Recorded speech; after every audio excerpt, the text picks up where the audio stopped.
பாவங்கள் என்று சொன்னால் வெறுமனே பாவகரமான காரியத்தை மட்டும் செய்வதல்ல, நன்மை என்று சில நேரங்களை நினைத்து அதை செய்வோம். அதுவும் கூட அது நமக்கு பாவமாகத்தான் மாறும். நம்முடைய சமூகத்தில் பெரும்பாலும் அப்படித்தான் பாவங்களை சம்பாதித்துக் கொண்டிருக்கிறார்கள். என்ன, ரபியுல் அவ்வல் மாதத்திலே மீலாது விழா கொண்டாடுகிறோம், மௌலிது ஷரீஃப் போடுகிறோம் என்றெல்லாம் சொல்லிக்கொண்டு பல்வேறு பிதாத்துகளை அரங்கேற்றினார்கள். அதன் மூலமாக என்ன கிடைத்தது? தனக்கு நன்மை கிடைத்தது என்று அவர்கள் நினைத்துக் கொண்டிருக்கிறார்கள். ஆனால் குர்ஆனும் சுன்னாவும் என்ன சொல்கிறது? அது உனக்கு நன்மை அல்ல, உன்னை நரகத்திற்கு கொண்டு போய் சேர்க்கக்கூடிய காரியத்தில் ஈடுபட்டு விட்டாய். ஏன்? ரசூலுல்லாஹ் தெளிவாக சொன்னாங்க, குல்லு பிதஅத்துன் வலாலா வ குல்லு வலாலத்தின் பின்னார்.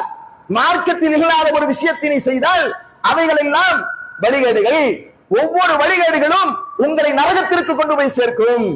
இப்ப நாம என்ன நினைச்சு செஞ்சோம்? நம்ம குடும்ப உறவுகள் என்ன நினைச்சு செஞ்சாங்க? நம்முடைய முஸ்லிம் சமூகம் என்ன நினைச்சு செஞ்சாங்க?